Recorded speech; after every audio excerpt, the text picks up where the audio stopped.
Hello, children. My name is Florence Nightingale. You've probably heard of me. I was a nurse in the 1800s. Would you like to hear my story? Well, would you? Very well.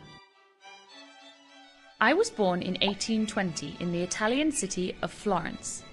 Although my parents were English and I grew up in England, in Matlock, Derbyshire, and Romsey in Hampshire. My family were very wealthy. My sister, Parthenope, and I had our own tutor. We didn't go to school like you probably do. When I was a girl, I loved reading about places around the world and about science. My tutor said that I was very clever. I knew that when I grew up, I didn't just want to get married and be someone's wife. I wanted to go out into the world and do something important. I decided that I wanted to become a nurse. My parents were not very happy with the idea. I was determined to be a nurse. It was the only thing I ever wanted to be. I got my first nursing job in the 1850s. I was shocked by how dirty the hospital was. So I made sure everything was clean. And do you know what? Because the hospital was cleaner, fewer patients died. People got to hear about my ideas, and in 1854 I was offered a job by the government. Dear Miss Nightingale, I have heard that you are a very good nurse with lots of ideas to help patients. Many British soldiers are fighting in the Crimean War.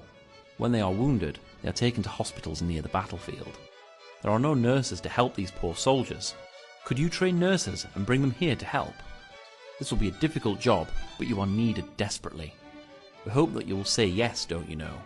Yours sincerely, Sidney Herbert, Secretary of War. I was honoured. This was a chance to make a real difference to people who are ill and suffering.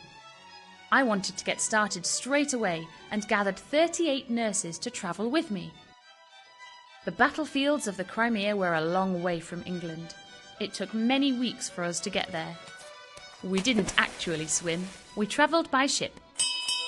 When my nurses and I arrived at the hospital in Scutari, we could not believe how bad the conditions were. The injured soldiers did not have clean water to drink. The bed sheets, the bandages, the floors and walls, everything was filthy.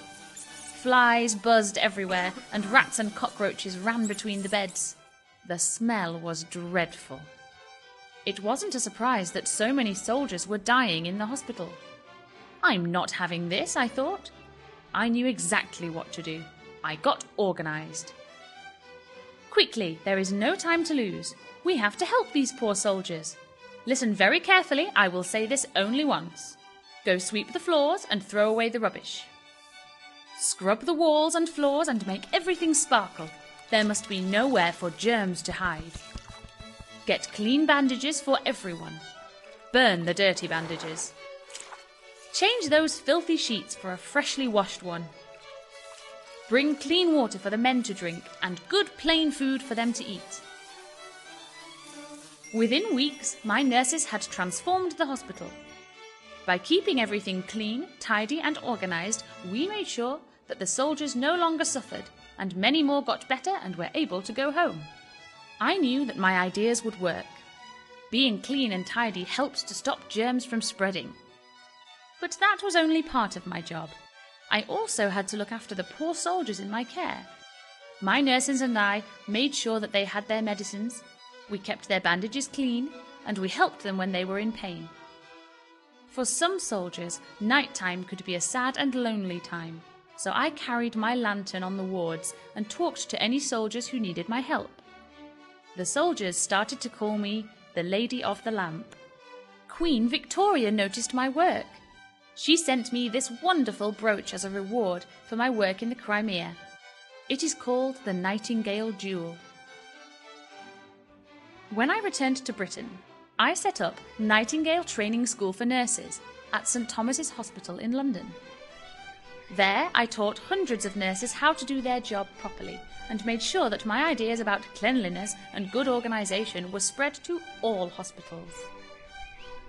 I hope that you enjoyed my story. Goodbye.